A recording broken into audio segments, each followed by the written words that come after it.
Здравейте! Сготвих си супичка с 3 настъргани картофа и съвсем малко ориз.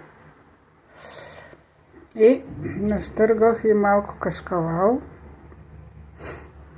Тук ми е в купата, прехвърлено от супата, прибавено към яйцето.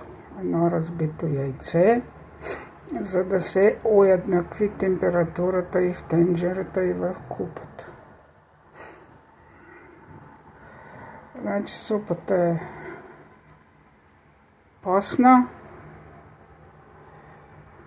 За икономия на ходене на покупки, защото как се смени българските левове в евро, като гледам, че имам някоя друга купюра, 4-5 ли са колко, а днеска може да дойдат и социалните. Но си направих цип на една стара чанта от студентските години.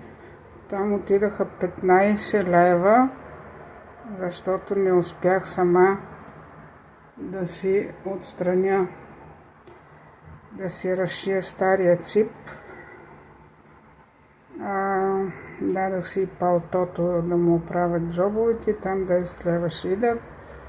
И моя AdSense, който го говоря от години или от месеци, и него ми обещава да ми го направи един IT специалист и се отлага, че имал работа.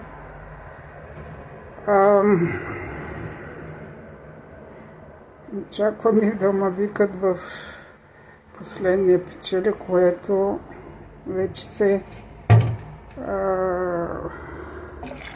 отказвам да го чакам. Ето, сипах яйцето в супата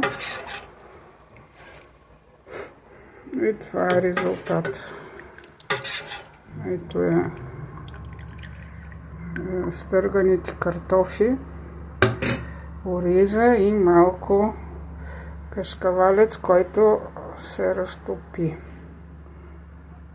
Вие, ако харесахте моето предложение, сложете лайк, коментирайте, споделяйте в социалните мрежи и се абонирайте за YouTube канала ми.